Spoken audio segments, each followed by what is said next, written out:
അപ്പോൾ ഇങ്ങനെ സീലിയറിട്ട് വരുതി ഇങ്ങനെ ചെയ്യണല്ലേ മക്കളെ റാത്തല്ല എന്താ പറയുക നമ്മളടുത്ത് ചെറിയ അമളി പറ്റിയിട്ട് ഈ സ്റ്റീലും ഒന്നും ഇടാത്തതിൻ്റെ അടിസ്ഥാനത്തിൽ എന്തായി ഈ സ്റ്റീൽ ആകെ കറായിട്ടാണ് സ്റ്റീൽ ഒറിജിനൽ 304 ആണ്. പക്ഷെ എന്താ ചെയ്യുക കറായിപ്പോയി. ഇനി എൻ്റെ വീഡിയോ കാണുന്ന ഞാൻ സത്യം പറഞ്ഞാൽ ഇനി വീടിൻ്റെ വീഡിയോ എടുക്കണ്ടെന്ന് വിചാരിച്ചാണ്. പക്ഷേ എന്താ പറയുക ഓരോരോ കമൻറ്റ് ആൾക്കാരിട്ടിൻ്റെ അടിസ്ഥാനത്തിൽ പിന്നെ ഓരോരോ വിഷയങ്ങൾ നമുക്ക് പറഞ്ഞു കൊടുക്കാതിരിക്കാൻ വയ്യാത്തതുകൊണ്ട് ചെയ്യാട്ടോ. അപ്പോൾ ഒരിക്കലും ഗ്രീസോ മിനിമം ഏറ്റവും ചുരുങ്ങിയ ഗ്രീസായാലും ഇടുക. പേപ്പറായിട്ട് മറക്കാൻ പറ്റുന്നുണ്ടെങ്കിൽ മറക്കാൻ പറ്റും. പൈമതാ ഏകദേശം 10 രൂപ ചിലവാകും. 10 രൂപ ചിലവാകില്ലേമ്മ? 10,000 രൂപ പൈമ മൊത്തം മൊത്തം സ്റ്റീലാണ്. അതിന് 10,000 രൂപ ചിലവാക്കിയാലാണ് ഏകദേശം ഇപ്പോൾ 4-5 രൂപ പൈമ പണിയെടുത്തില്ല.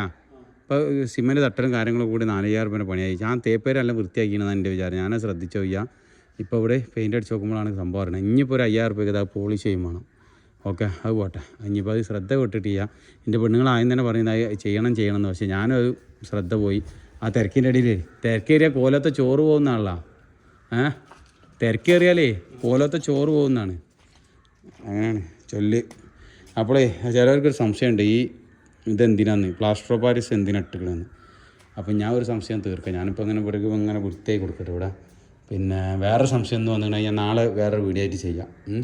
എത്ര ഇഞ്ച് കാരണം സ്ലാബ് പൊന്തിക്കണമെന്നാണ് ഒരു സംശയം ചോദിക്കുന്നത്. ഞാൻ പിന്നീട് ചെയ്യാം. ഈ പ്ലാസ്റ്റർ പാരീസ് ഈ സൈഡിൽ ഇങ്ങനെ ഇട്ടിട്ട് ഈ റൂമുകൾ കാര്യങ്ങളൊക്കെ ഇട്ടിട്ട് കംപ്ലീറ്റ്. പിന്നെ അതേപോലെ തന്നെ ജനലിൻ്റെ ചട്ടങ്ങൾ കാര്യങ്ങളൊക്കെ എന്ത് ചെയ്തിട്ടുണ്ട് ഇവിടെ എത്തിയിട്ടുണ്ട് കേട്ടോ. ഇനി അതിൻ്റെ ഇഞ്ചസ് കാര്യങ്ങളൊക്കെ കൊടുത്തു കൊടുക്കാൻ വേണ്ടിയിട്ടുണ്ട്. അപ്പോൾ ഈ പ്ലാസ്റ്റർ പാരീസ് ചെയ്യണം എന്തിനാണെന്ന് വെച്ച് കഴിഞ്ഞാൽ ഈ അരുഭാഗത ഈ വലിയ മോട്ടർ അടിക്കുന്ന സമയത്ത് എന്തുണ്ടാവില്ല ഇതിൻ്റെ അരുഭാഗം ഈ മോട്ടറിൻ്റെ ബ്ലേഡ് അടിയിൽ നമ്മൾ ഇടുന്ന കല്ല് ഈ അരുവക്ക് പോകില്ല. അപ്പോൾ എന്ത് ചെയ്തിരിക്കണേ അതിൻ്റെ ഉള്ളിലത്തെ അടിക്കൽ കഴിഞ്ഞിരിക്കണേ. ആ ഒരു 4-3 ഇഞ്ച് കനം എന്ത് ചെയ്തിരിക്കണേ അതിൻ്റെ അടി കഴിഞ്ഞിരിക്കണേ. അപ്പോൾ അവിടെ ഇനി എന്തെങ്കിലും കച്ചറ ആയി കഴിഞ്ഞാൽ ആ ക്രാക്ക് കലാകാലം അവിടെ നിലനിൽക്കും. അത് ഒരിക്കലും പോകില്ല. അതിൻ്റെ ഒരു ഉദാഹരണം ഞങ്ങൾ കാണിച്ചു തരാം.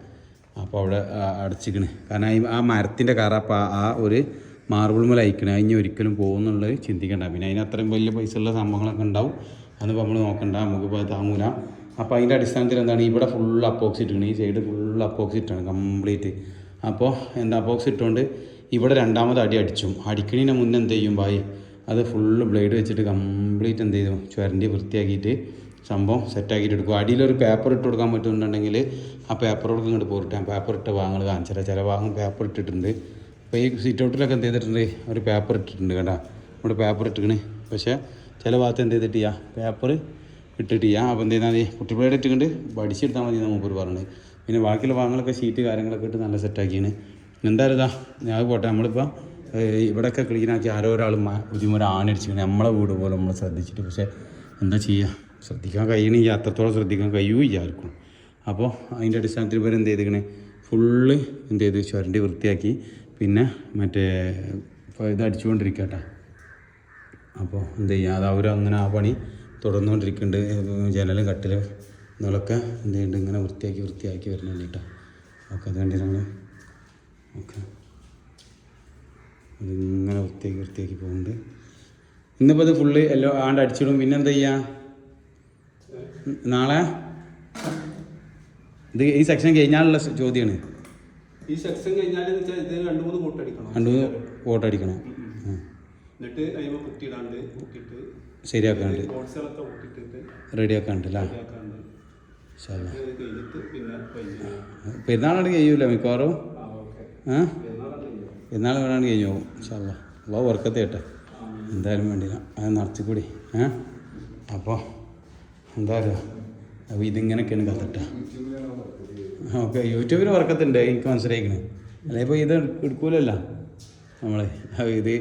പിന്നെ ഞാൻ ആ സ്റ്റീലിൻ്റെ അടയാളം പോകാൻ വേണ്ടിയിട്ട് എന്താ കാട്ടി സ്റ്റീലിന്മേൽ കച്ചറായി കഴിഞ്ഞാൽ നമ്മൾ സാധാരണ കാർബൺ കൊടുത്തിട്ട് തേക്കും. കാർബൺ തേച്ചിട്ടാട്ടത്. കാർബൺ തേച്ചിട്ടാണിത്. പക്ഷേ തേച്ചിട്ട് തുടച്ചതിൻ്റെ ശേഷം ക്ലിയർ കിട്ടുന്നുണ്ട്. പക്ഷേ ഈ കറ പോണില്ല. ഈ കറ പോണില്ല. എന്തായാലും ഭയങ്കര നഷ്ടമായി പോയി. എന്ത് ചെയ്യുക എല്ലാവരും പരമാവധി ഒറ്റ ചിറ്റ കിട്ടിയാണ്ടെങ്കിലും ശ്രദ്ധിക്കാൻ വേണ്ടി ശ്രമിക്കട്ടെ. ഓക്കെ എന്തായാലും നമ്മൾ ആ കായ് പോവും. നമ്മൾ നോക്കിയിട്ട് കാര്യം ചെയ്യാം. ഓക്കെ.